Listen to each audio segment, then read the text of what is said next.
He stopped at the school entrance. It wasn't the traffic or lack of time. It was something heavier. There was a strange slowness that morning, as if the world were trapped in a suspended breath. The cars lined up around him formed a silent choreography of obligations and hurry. Yet there was something in that cue that was more than routine. It was a metaphor, a tired repetition of lives going in circles, pretending at normalcy, while hiding cracks that keep getting deeper. Inside one of the cars, Clara, 7 years old, uniform a bit crooked, eyes lost, clutched her backpack tighter than she should have. The wrinkled fabric hid a small body, but the silence radiating from her carried the weight of someone much older. There were no screams, no tears, only silence, a silence that spoke loudly, slicing the air like a knife. She stared at the floor, at the door handle, at time itself, but not at the school door, as if crossing that threshold meant stepping into an abyss. Her teacher waited at the doorway, as she did every day. A delicate smile, a steady presence. But this morning, Clara didn't step out of the car. She didn't open the door, didn't shift her gaze. And when she finally got out, her feet touched the ground with the hesitation of someone walking on unknown terrain. She refused to sit, crossed her arms, said nothing, but her entire body screamed. A soundless scream, impossible to ignore. The teacher tried to comfort, tried to understand, tried to wait. Yet there was something there that went beyond pedagogy, beyond protocol. It was a calling, a silent plea for help hidden in a simple act, refusing the seat, refusing the order, refusing the normal sequence of life. Clara's gesture was small but loaded with brutal symbolism. She couldn't pretend anymore. And sometimes it's the body that confesses first. The police were called, but not for disobedience, for something bigger. Because somehow everyone sensed they were facing something they couldn't name, but could no longer ignore. What hides behind an "I don't want to sit" can be as deep as an entire story buried in a child's chest. And there, in Clara's silence, the world began to listen, even without understanding, because some silences hurt more than words. And there are days when routine exposes what everyone pretends not to see. The line of cars seemed endless, like a river of obligations that never rests. Every red light was a reminder that life was stuck in a mechanical loop where no one asks if you're okay, only if you're on time. Inside each car, adults with tired eyes, children with backpacks bigger than their bodies, and hearts that quietly learn to hide what they feel.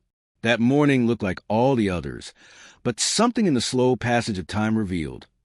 Not everything was in place. Clara's uniform still carried the crease in the dryer, but it no longer held any order. The fabric was rumpled, and the act of dressing, once automatic, now looked like a poorly fitted suit of armor. Outside, everything seemed under control. Inside, a whirlwind. Lips sealed, eyes lowered, body rigid. There was an absence about her that filled the entire room, as if her presence whispered, "Don't ask me to keep pretending." Amid chatty kids and bright hallways, Clara was the loudest silence. No sirens rang. No alarm sounded. But 2 seconds looking at her were enough to understand. Something was off. The teacher, intuitive, picked it up, not with words but with the body. A light shiver, a sudden discomfort. Clara didn't have to say a thing. Sometimes the lack of words is a confession itself. Her silence screamed, a soundless shout with clear edges, and in that moment, it was impossible not to hear. Her gaze wandered like someone searching for an exit where there are no doors. She trembled, not much, but enough to notice. It wasn't cold. It wasn't fear of punishment. It was something more primitive, a body on alert, a soul in collision, as if her own innocence were trying to warn, without words, without explanations, that danger had taken up residence there. And while everyone waited for her just to sit down, Clara said the unthinkable in the only way she could, by staying on her feet, remaining still before a world that demands silence. She chose to stop, and that was enough to make reality quake. She was 7, yet she held the world with hands too small for such a weight. It was as if she carried an invisible suitcase stuffed with sleepless nights, unfinished sentences, and touches that left marks no one ever saw. Her fingers, which should have been drawing castles or pressing game buttons, now gripped the hem of her shirt with almost adult strength, as if trying to hold on to the ground itself. What seemed dramatic tantrum to others was survival for her. Because sometimes what looks like stubbornness is just a cry for help that hasn't learned to turn into words. What looks like defiance is simply a soul trying to breathe amid suffocating memories. Clara didn't have nightmares. She had memories. And that's far worse. A nightmare fades when you wake up. But when a memory hurts more than a dream, even daylight feels threatening. She said nothing. But inside her, constant thunder. Words wouldn't come. Yet the body knew. It spoke through tremors, avoided gazes, her refusal to touch certain chairs, as if every object around her carried an echo, a memory tattooed on everyday life. And everyone expected her to smile, to be normal, to follow the script. But Clara couldn't pretend anymore. Not after what happened. Even if no one knew exactly what had happened. And then something unlikely emerged. Vulnerability as strength. Only someone carrying pain that deep can hold such absolute silence. Only the internally shattered learn to move slowly, so the shards don't spill out. What adults saw as fragility was really resistance. And maybe, without knowing, Clara was doing the hardest thing, continuing to exist, even without knowing how to put into words what her body could no longer hide. It was only when the teacher knelt to Clara's eye level that something began to shift. There were no questions, no demands, only presence. Sometimes that's what saves. Someone who doesn't try to extract answers from a child, but offers a space where silence isn't punished. Clara didn't meet her gaze, but she let the closeness stay. That was the first step. Small, almost imperceptible, but real. To confess isn't to open your mouth. It's to crack your soul and let something slip out, something trapped too long. And that takes courage. Lots. Courage that doesn't shout or slam tables or break doors. Courage that whispers, that trembles, that hesitates, but still decides to say, something's wrong. That day, Clara didn't tell everything, but she pointed to a place on her body, then to a color, then to a room in the house. Fragments, points of light in a dark tunnel, but it was the start of a map. The teacher listened without interrupting, without interpreting, without judging. And in that moment, she became more than an educator. She became a bridge over the abyss, a safe path between silence and the chance to be heard. Clara felt it, not in words, but in her body. The tension eased a bit, her shoulders lowered, and her gaze, for the first time in days, stopped darting away. There, in that narrow hallway, two figures met. A child trying to survive something she couldn't name, and an adult who didn't need to understand everything to care. Those broken phrases, spoken with more fear than voice, carry more truth than any document. They were stones on her chest that, once handed over, turned into a path. Clara didn't know it, but she was saving herself. One gesture at a time, one whisper at a time. Because sometimes courage is born like that. Small, wounded, but determined not to die silent. The front of Clara's house was perfect. A meticulously trimmed garden, luxury cars parked out front, rugs that looked never stepped on. The aesthetic of a flawless world. But step inside and breathe, and you felt something that didn't match the scent of cleanliness and photo-ready smiles. It was silence. A harsh, uncomfortable silence that didn't fill the space. It pressed against it. A silence that made clear, pain has no place here. On social media, the family looked out of a commercial. Trips, dinners, achievements. Smiles that shone too bright, but they were window displays. Smiles like porcelain masks, beautiful but fragile. One real touch and they cracked. And the cracks, when they came, showed what no one wanted to see. Guilt, fear, shame. A story that didn't match the filters or likes. Pain that was muffled by luxury. But luxury has no sound.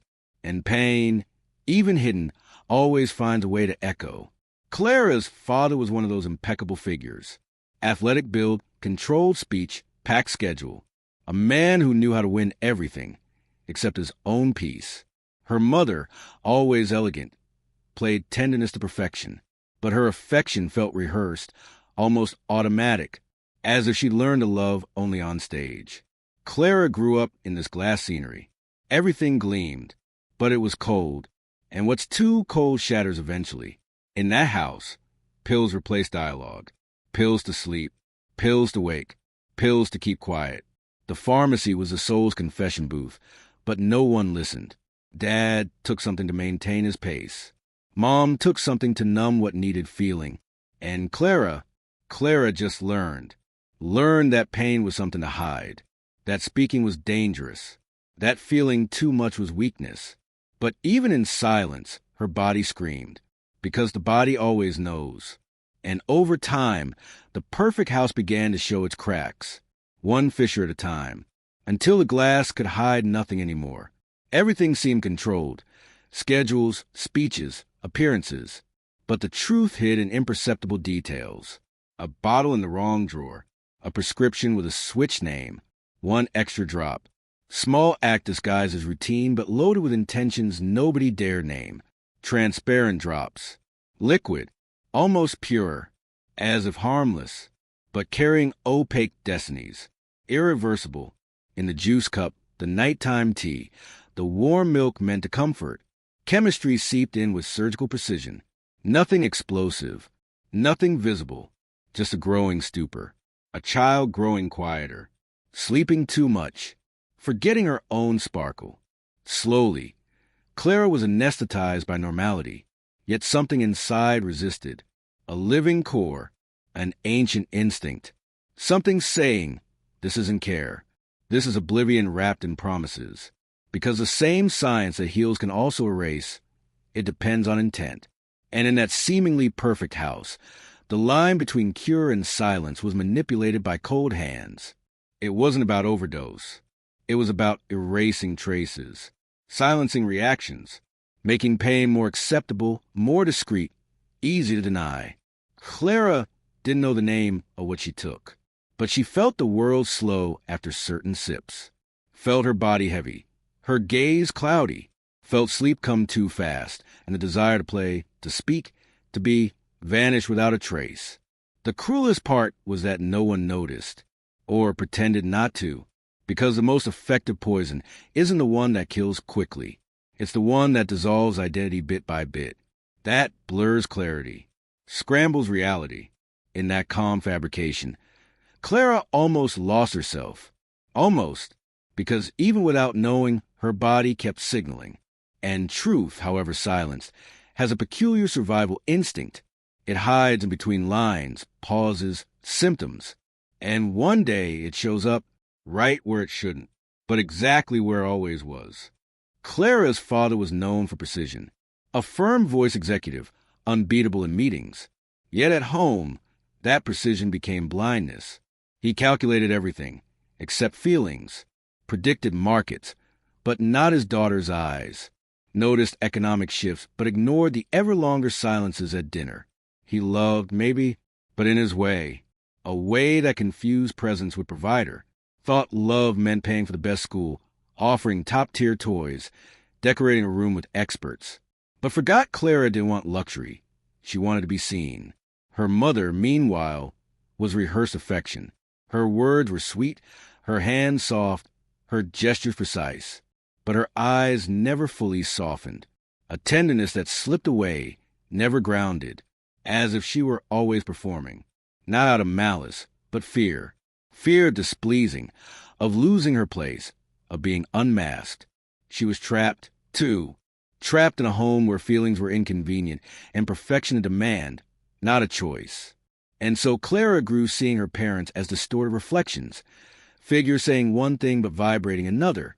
That confused her more than any punishment. She loved them, even without knowing how, even with fear, even while being hurt by the confusion. Because a child's love doesn't need logic. She wanted them close, yet feared the moments they stayed. There were bonds that burned and sustained at once. Affection tangled with anguish. Attachment that hurt.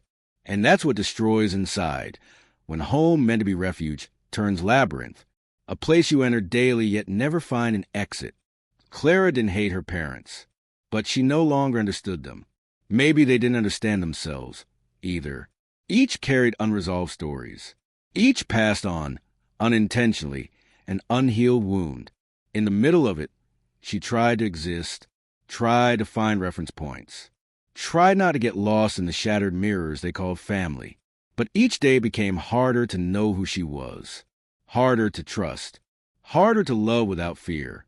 Because when love comes tied to guilt, it doesn't warm, it confuses. And a confused child often falls silent, not by choice, but by no longer knowing what feelings are safe. When the police arrived at school, no one screamed. No sirens, no sudden moves. But there was a gravity in the air, weighing on adult shoulders and quieting even the most restless kids. Clara wasn't scared. Oddly, she stayed calm, as if inside she already knew this had to happen, that the silence she carried finally had witnesses, and that maybe truth was about to find a way. The investigation started like all do, questions, documents, statements. But it quickly turned denser. This wasn't just a case. It was a mirror. Clara's pain exposed a web crossing invisible lines. Each hearing, words gained weight. Every sentence she spoke carried not only her story, but echoes of many others. As if through her, society had to hear what it so avoids, that evil sometimes wears a suit, that abuse often speaks softly, that negligence can wear expensive perfume. Headlines followed quickly. Photos, names, accusations. Privacy became spectacle. But among the media noise and whispered judgments, something deeper unfolded. Pain, once solitary, became shared, not to be exploited but understood. Clara's cry became the cry of countless unheard voices, a collective plea for meaning, for justice, for boundaries that can no longer be ignored. It was no longer just about holding the guilty accountable. It was about illuminating dark zones, about reshaping structures, about saying with all firmness and compassion, this can't go on. Because true justice isn't just punishment. It's alchemy, turning pain into movement, trauma into change. In that process, Clara was no longer just a victim. She started to become a symbol, not because she wanted to, but because she had to. When truth finally finds space, it can redraw even the oldest ruins. While spotlight shone on the surface, backstage other hands started to tremble. Someone had woven every thread of this story with mathematical precision. Forged documents, bought silence, camouflaged contracts. The family's lawyer, once lauded for eloquence, was more than a defender. He was maestro of a dissonant orchestra. Bent laws like sheet music, harmonizing conveniences, muffling discordant notes. Every legal term a calculated note. Every strategic silence a pause for manipulation. The spreadsheets uncovered weren't just numbers. They were maps, records of greed infiltrating morality. There were figures, names, payments, everything meticulously spread. A solid web meant never to collapse. But webs, however strong, forget one detail. When enough truth seeps in, the fabric tears from within. And so, amid loopholes and slip-ups, the signature that guaranteed protection turned into a sentence. Not for Clara, but for him. The architect of silence. The strategist of denial. He didn't fall suddenly. It was a slow collapse, as well-built ruins usually crumble. First came contradictions, then diverted glances. Finally, the loneliness of having nowhere left to hide. Luxury became evidence. Eloquence became proof. Arguments, once impenetrable, turned hollow echoes before the facts. It was as if the web itself had tightened around its creator, squeezing until no lie remained. In the courtroom, there were no more applause or reverence, only the dry sound of truth read aloud. Clara wasn't present that day, but her absence weighed like a symbolic presence. Every word spoken carried her name. Every page read mirrored what she, at 7, had the courage to begin revealing. When the verdict dropped, there was no celebration, just thick silence, the same silence where it all began. But this time it was a silence marking the end of a lie, and the beginning still timid of justice. After the fall, emptiness remained. A different kind of silence, not the kind that suffocates, but the one that lets you listen. Listen to what's left. Listen to what still beats. Clara returned to school slowly, hesitant steps but present, and there, in a space once purely functional, she found something rare: shelter. The classroom stopped being just a place of lessons. It became a territory of rebuilding. Desks turned into docks, notebooks, small diaries of new beginnings, and the teacher's eyes, a safe harbor. Shared custody wasn't only legal, it was emotional. The adults around finally understood that protecting isn't controlling, it's offering real presence. In that new design, Clara discovered a kind of freedom she'd never known. The freedom to exist with pauses, not to be rushed, to be silent and still respected. She began therapy with paints and stories. The psychologist brought brushes, clay, games, but Clara painted silence. Painted shadows slowly turning to color. The trauma didn't vanish, but gained contour, name, space. At night, nightmares still came, but they weren't only threats anymore. They started to become maps, signals, letters from the soul pointing to where it still hurt. Over time, she began recognizing. Fear can guide, too. Each image appearing in the dark was noted, drawn, told. And that, though simple, was sacred. When a child turns pain into art, she's saying, I'm still here, still broken, but alive. The victories weren't epic. They were small, almost invisible, like the day Clara asked to sit alone, the day she laughed out loud for 3 seconds, the day she drew a sun with wings. Tiny miracles that together outlined a new childhood, not the commercial kind, but a real one, where pain isn't hidden but transmuted, where chaos becomes seed, where gray doesn't erase. It prepares the ground for something new. And there, among shards and paints, Clara began to be reborn. Slowly, but with courage. It was at the back of an old closet, during some random reorganization, that they found the video, a forgotten file, badly named, a home recording never meant for anything.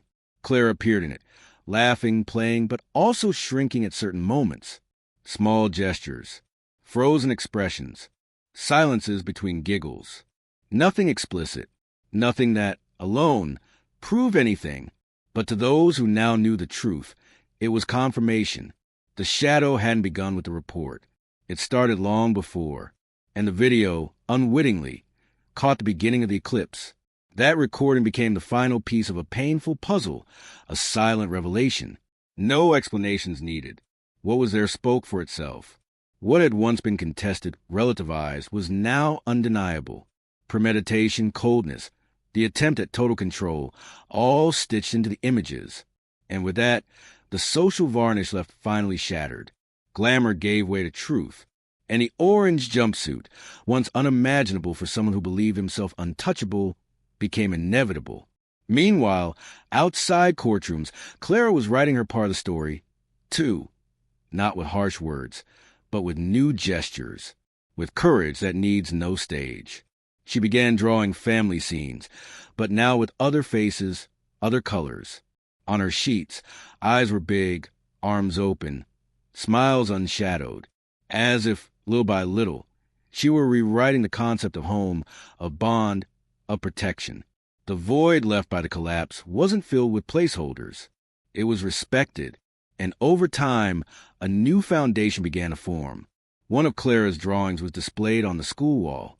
It showed a huge sun breaking through a gray cloud. No explanation, no caption. But those who knew her story understood. This was more than childish art. It was a metaphor, a symbol. Because some days, light insists on rising even if the sky is still dark. In that new dawn, Clara was no longer just a girl marked by pain. She was a child under reconstruction, a son that, even shy, could no longer be contained. Clara never went back to being the same, and that wasn't a problem. It was the answer. Some pains don't pass. They transform. They become trails, scars that point the way. Her journey wasn't an easy redemption tale. It was slow, full of pauses, of setbacks and discoveries. But it was real and therefore powerful. In every quiet step, she taught something. Strength isn't about forgetting, but continuing, even with a memory alive.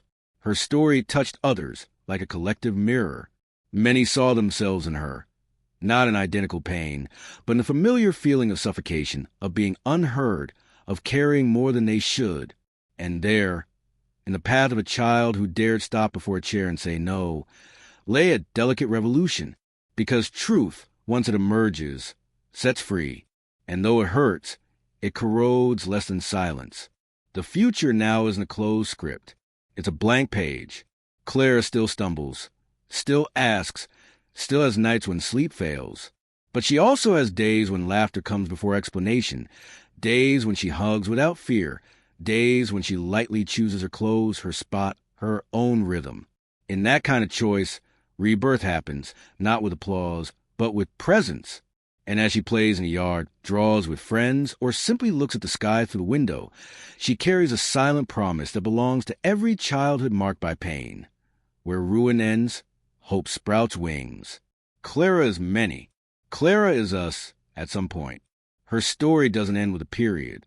It ends with breath, with space, with the certainty that, even among ashes, something inside always resists and waits for the right day to be born again.